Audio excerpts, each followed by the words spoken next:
дар мавҷ барномаи иттилоотии хабар.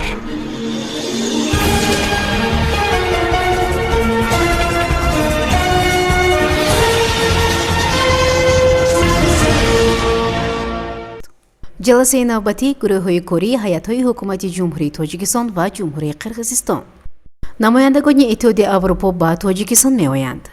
машқҳои бузургмиқёси низомӣ бо иштироки 5 кишвари осиёи марказӣ дар қазоқистон. дар вилояти суғд бинои иловагии маркази саратоншиносӣ сохта мешавад.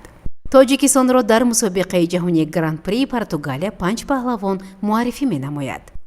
дар асоси мувофиқаи ба даст омада санаҳои 10 то 15 январи соли равон дар шаҳри Ботканд вохӯрии навбатии гурӯҳҳои кории топографӣ ва гурӯҳҳои корӣ оид ба масъалаҳои ҳуқуқии ҳайатҳои ҳукумати ҷумҳурии Тоҷикистон ва ҷумҳурии Қирғизистон оид ба делимитатсия ва демаркатсияи сарҳади давлатӣ баргузор гардид.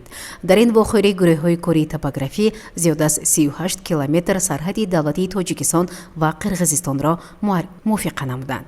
ҷони пок корро оид ба тавсифи минтақаҳои боқимонда дар вохӯрии навбатӣ ки дар ҳудуди ҷумҳурии Тоҷикистон баргузор мегардад идома медиҳанд.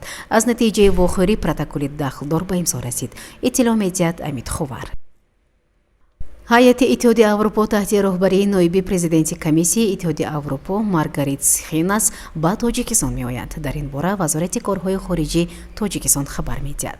ба гуфтаи манбаъ, намояндагони иттиҳоди аврупо бо вазири корҳои хориҷӣ Сироҷиддин Муҳриддин ва сарвазир Қоҳир Расулзода мулоқотҳо мекунанд. таъкид мешавад ки дар ҳафти мулоқот роҷеъ ба масъалаҳои ҳамкориҳои дуҷониба ва минтақавӣ мубодилаи афкор сурат хоҳад гирифт. хабар медиҳад Азия плюс. дар ҷумҳурии Қазоқистон соли равон дар доираи чорабиниҳо оид ба омодагии ҷангӣ бо иштироки ҷузутон ва воҳидҳои ҳарбии Озарбойҷон, Қирғизистон, Тоҷикистон ва Ӯзбекистон машқҳои низомӣ баргузор мешаванд. дар ин бора вазорати мудофиаи ҷумҳурии Қазоқистон хабар додааст. соли равон дар қаламрави давлати мо машқҳои низомӣ бузургмиқёс бо иштироки 5 кишвар баргузор мешавад, ки бояд дар сатҳи баланди тадорукотӣ гузаронида шаванд. барои мо нигоҳдории муносибатҳои дӯстона байни халқҳои бародар хеле муҳим аст, мегӯяд вазири мудофиаи ин кишвар Руслан Жакзиликов.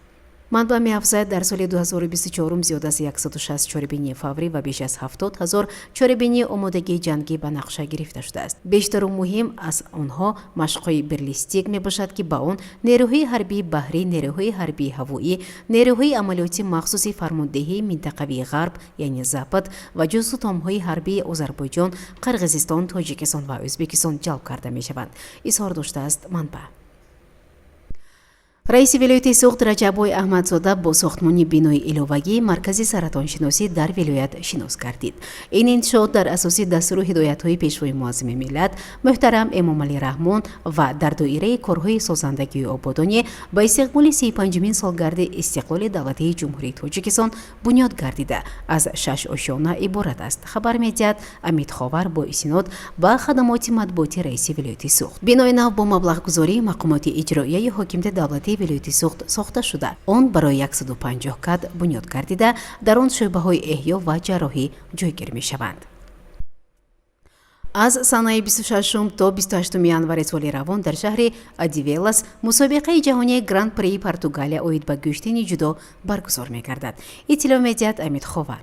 барои иштирок дар ин мусобиқа 641 варзишкар аз 90 давлат номнавис шуданд. аз ҷумла Федератсияи ҷудои Тоҷикистон 5 варзишкар, аз ҷумла Шаҳбоз Саид Аброров, Муҳаммад Шариф Наҷмиддинов, Муҳаммаҷон Абдуҷалилизода, Абубакри Акобир ва Эмомирзо Анварзодаро ба Португалия равон менамояд. қобили зикр аст, ки ғолибону ҷоизадорон дар баробари медаль бо ҷоизапулӣ қадрдонӣ мешаванд. ба ғолибон 3000 евро, барандагони медали нуқра 2000 евро ва барандагони медали биринҷӣ 1000 евро супорида мешавад. ҳамчунин варзишгарон хол гирифта мавқеашонро дар раддабандии олимпӣ беҳтар менамоянд. дар мавҷ барномаи иттилоотии хабар.